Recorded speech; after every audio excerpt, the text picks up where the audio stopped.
Hello বন্ধুরা, তোমরা সবাই কেমন আছো? আশা করি সকলেই খুব ভালো আছো আর আমিও ভীষণ ভালো আছি। তোমাদের আরেকবার পূজাস কিচেনে সকলকে স্বাগত। আজকে আরেকটি নতুন রেসিপি নিয়ে চলে এসেছি বন্ধুরা। সেটি হলো বাটা মাছের একটি রেসিপি। বাটা মাছের রেসিপি তোমাদের সাথে এর আগেও আমি আরেকবার শেয়ার করেছি, কিন্তু এই রেসিপিটি একটু অন্যরকমভাবে, একটু ভিন্ন ধরনভাবে তোমাদের সাথে শেয়ার করব। সেটি হলো বাটা মাছের সর্ষে ঝাল। গরম গরম ভাতের সাথে কিন্তু দারুণ লাগে খেতে। তোমরা অবশ্যই বাড়িতে একবার ট্রাই করে আমাকে জানিও তোমাদের এই বাটা মাছের সর্ষে ঝালের রেসিপিটি কেমন লাগলো। খুবই অল্প উপকরণে অল্প সময় রেসিপিটি বানানো কিন্তু খুবই সহজ, কিন্তু খেতে কিন্তু দুর্দান্ত হয়। যারা ধরো এই সব মাছ পছন্দ করে না, তাদের যদি তোমরা এরকম করে রেসিপিটি বানিয়ে খাও তাহলে কিন্তু তারা খুব খুশি হয়ে যাবে। রেসিপির সমস্ত উপকরণগুলি আমি আমার ডেসক্রিপশন বক্সে দিয়ে দেবো, তোমরা সবাই দেখে নেবে আমি কি কি নিয়েছি। সবার প্রথমে বন্ধুরা আমি এখানে বাটা মাছ নিয়ে নিয়েছি বেশ কিছুটা। আমি ভালো মতো করে কেটে বেছে ধুয়ে পরিষ্কার করে নিয়েছি। তারপর আমরা এটিকে ম্যারিনেট করে নেব।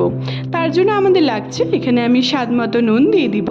স্বাদ মতো নুন দেওয়ার পর এখানে আমি অল্প একটু হলুদ গুঁড়ো দিচ্ছি আর দেব কাঁচা সর্ষের তেল। কাঁচা সর্ষের তেলটি দেওয়ার একটাই কারণ বন্ধুরা, কারণ কেন অনেক সময় আমাদের যে কোনো মাছ ভাজার সময় কিন্তু ফোটে। এরকম তেল দিয়ে যদি তোমরা ম্যারিনেট করে 10 থেকে 15 মিনিট রেখে দাও, তারপর যদি সেটিকে ভাজো তাহলে কিন্তু সেটি একদম ফুটবে না। এটি একটি টিপস বলতে পারো এই রেসিপির। শুধু এই মাছে না, সবকটা মাছের রেসিপিতেই তোমরা এই টিপসটি ব্যবহার করতে পারো। দেখো আমি খুব ভালো মতো করে মেখে এটিকে 10 থেকে 15 মিনিট রেখে দেবো, 5-7 মিনিট রাখলেও হবে। তারপর আমরা একটি মশলা তৈরি করে নিচ্ছি। তার জন্য আমাদের লাগছে, এখানে মিক্সি নিয়ে নিয়েছি আমি একটি। তারপর আমরা এর মধ্যে কালা সর্ষে আর সাদা সর্ষে আমি দিয়ে দিলাম, আর 4-5টা কাঁচা লঙ্কা আর বেশ কিছুটা জল দিয়ে একটি স্মুথ পেস্ট আমি তৈরি করে নেব। দেখো আমি পেস্টটি তৈরি হয়ে গেছে আমাদের একদম। তারপর আমি গ্যাসে একটি কড়াই বসিয়ে দিয়েছি। এখানে আমি পরিমাণ মতো সর্ষের তেল দিয়ে দিব, মাস্টার্ড অয়েল। যখন তেলটি খুব ভালো মতো করে গরম হয়ে আসবে বন্ধুরা, তারপর যে আমরা মাছটিকে ম্যারিনেট করে রেখে দিয়েছিলাম সেগুলিকে আমরা এক এক করে বেশ লালচে করে ভেজে আমি তুলে নেব। তারপর তোমরা নেক্সট স্টেপ দেখো। মাছগুলিকে যদি এরকম করে বেশ কিছুক্ষণ ম্যারিনেট করে রেখে দেওয়ার পর এরকম করে লালচে করে ভেজে নিয়ে রান্না করা হয়, তাহলে কিন্তু ঝোলে দিলেও ভাঙে না আর খেতেও কিন্তু দারুণ লাগে। তোমরা অবশ্যই এরকম করে ভাজারই চেষ্টা করবে। দেখো আমি কীরকম করে লালচে করে ভেজে নিয়েছি, দেখো কত সুন্দর লাগছে দেখতে। তারপর আমরা যখন আমাদের এই মাছগুলি ভাজা হয়ে যাবে প্রথম ব্যাচে, তারপর যে আমাদের বাকি মাছগুলি আছে বন্ধুরা, সেগুলোকেও আমি এরকম করে লালচে করে ডিপ ফ্রাই করে ভেজে আমি তুলে নেব। তারপর তোমরা নেক্সট স্টেপ দেখো। এই রেসিপিটি কিন্তু খুবই অল্প সময়ে অল্প উপকরণে বানানো কিন্তু খুবই সহজ। যারা ধরো প্রথম রান্না করছে তাদের জন্য কিন্তু এই রেসিপিটি ঝটপট তারাও বানিয়ে ফেলতে পারবে, আর খেতেও কিন্তু দুর্দান্ত হয়। যারা ধরো এরকম বাটা মাছ পছন্দ করে না, তারাও কিন্তু খুব সুন্দর করে খাবে।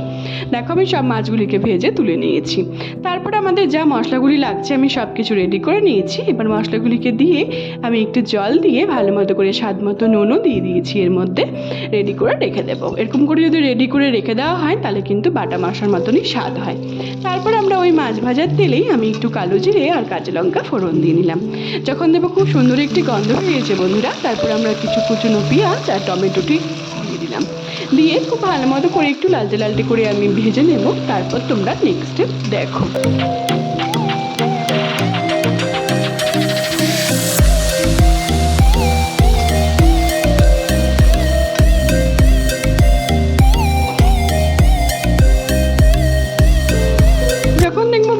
আমাদের পেঁয়াজ আর টমেটো খুব সুন্দর করে ভাজা হয়ে গেছে, তারপর যে আমরা বেশ কটা মশলা আমি রেডি করে রেখে দিয়েছিলাম স্বাদ মতো নুন দিয়ে, সেটিকে দিয়ে ভালো মতো করে তেল ছেড়ে আসা অবধি আমি এটিকে কষিয়ে নিব। তোমরা দেখতে পাচ্ছ আমি খুব সুন্দর করে মশলাটিকে কিন্তু কষিয়ে নিয়েছি, খুব সুন্দর করে তেল ছেড়ে এসছে। তারপর ভালো মতো করে একটু ভাজা করে নেওয়ার পর আমি এটিকে নাড়াচাড়া করে নিয়েছি খুব ভালো করে। তারপর যে আমরা দুটো সর্ষে আর কাঁচা লঙ্কা দিয়ে পেস্ট করে রেখেছিলাম সেটিকে দিয়ে দেবো। এটিকেও আমরা তেল ছেড়ে আসা অবধি একটুখানি ভেজে নেব।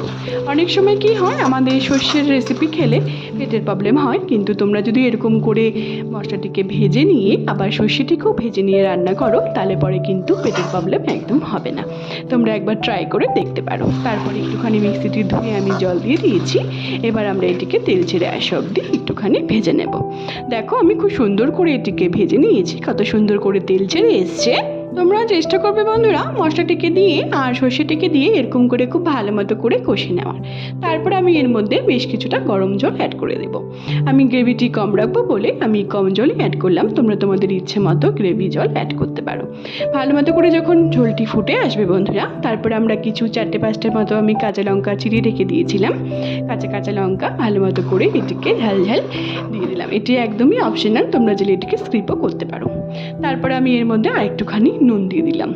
তারপর ভালো মতো করে নাড়াচাড়া করে নিয়ে তারপর আমার যে মাছগুলিকে ভেজে রেখেছিলাম বন্ধুরা, সেগুলিকে আমরা এক এক করে এই ঝোলের মধ্যে দিয়ে দিব। তারপর এটিকে বেশ কিছুক্ষণ আমি এটিকে ফুটিয়ে নিব, রান্না করে নেব। তারপর তোমরা নেক্সট স্টেপ দেখো। খুবই একটি অসাধারণ রেসিপি এই বাটা মাছের রেসিপিটি, গরম গরম ভাতের সাথে কিন্তু দারুণ জমে যায়। তোমরা একবার ট্রাই করে অবশ্যই দেখো বাড়িতে। যদি ভালো লেগে থাকে বন্ধুরা আমার এই রেসিপিটি, তাহলে অনেক অনেক অনেক বেশি শেয়ার করা তোমাদের সকলকে অনুরোধ রইল আমার এই রেসিপিটি। দেখো কত সুন্দর লাগছে দেখতে। তারপর আমরা বেশ কিছুটা ধনেপাতা কুচি আমি এর মধ্যে অ্যাড করে দেব। তারপর ভালো মতো করে নাড়াচাড়া করে 2 থেকে 3 মিনিটের জন্য আবার আমি এটিকে ফুটিয়ে নিব। তারপর যখন আমাদের খুব সুন্দর করে গন্ধ বেরিয়ে যাবে ঝোলটির থেকে, তারপর আমি সবার লাস্টের মধ্যে বেশ কিছুটা কাঁচা সর্ষের তেল মাস্টার্ড অয়েল আমি এর মধ্যে অ্যাড করে দেব। এরকম করে যদি সর্ষের রেসিপিতে সবার শেষে একটুখানি কাঁচা সর্ষের তেল দেওয়া হয়, তাহলে পরে কিন্তু স্বাদও বেড়ে যায় আর খেতেও কিন্তু দারুণ লাগে। তোমরা একবার ট্রাই করে দেখতে পারো। দেখো আমাদের বাটা মাছের সর্ষে ঝাল কিন্তু একদম রেডি। তোমরা একবার বাড়িতে ট্রাই করে অবশ্যই আমাকে জানিও তোমাদের এই বাটা মাছের সর্ষে ঝালের রেসিপিটি কেমন লাগলো। যদি ভালো লেগে থাকে বন্ধুরা আমার এই রেসিপিটি, তাহলে অবশ্যই আমাকে কমেন্টের মাধ্যমে জানিও তোমাদের রেসিপিটি কেমন লাগলো। আর তোমরা যদি আমার চ্যানেলে নতুন বন্ধু হয়ে থাকো, তাহলে অবশ্যই আমার চ্যানেলটিকে সাবস্ক্রাইব করে রেখো, তাতে আমি যখনই কোনো নতুন নতুন রেসিপি ছাড়বো তোমরা সবার প্রথমে সেই রেসিপিগুলি পেয়ে যাবে। অবশ্যই একবার বাড়িতে ট্রাই করে আমাকে জানিও তোমাদের এই রেসিপিটি কেমন লাগলো। গরম গরম ভাতের সাথে কিন্তু জাস্ট জমে যাবে, আর কিছু দরকারই হবে না। আমার ফেসবুকেও আরেকটি রান্নার পেজ আছে সুইট কিচেন দিয়ে, সেটির লিঙ্ক আমি সবশেষে তোমাদের সাথে শেয়ার করে দেবো। সেটিকে ফলো করার আর অনেক অনেক অনেক বেশি শেয়ার করার তোমাদের সকলকে অনুরোধ রইল। সবাই ভালো থেকো বন্ধুরা, সুস্থ থেকো। আবার নেক্সট ভিডিওতে দেখা হচ্ছে নতুন একটি রেসিপি নিয়ে। টাটা।